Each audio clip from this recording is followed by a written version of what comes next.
Heather McPallister.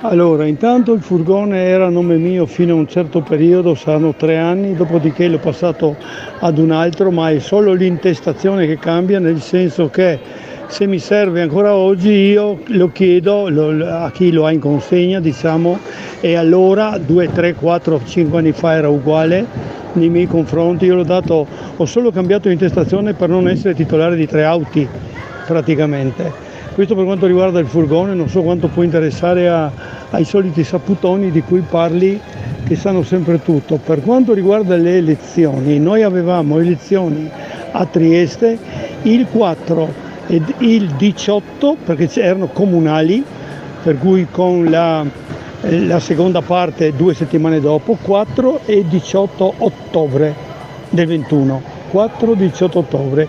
Una di quelle 2 date, a me mi sembra tutte e 2, ma almeno una delle 2 abbiamo fatto merenda assieme, punto. Il pulmino adesso ce l'ha in mano, l'abbiamo almeno 3 o 4 come disponibilità, a chi serve lo prende.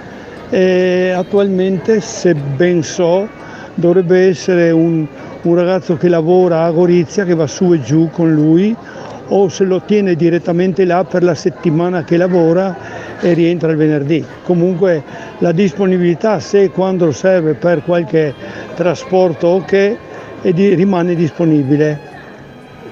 Questo per quanto riguarda il pulmino, per cui solo che c'è un sacco di gente che ravana. Io considero che l'unica persona alla quale potrebbe interessare o dovrebbe interessare cosa ha fatto Liliana prima del 14 dicembre dovrebbe essere il marito, e tutti gli altri affa.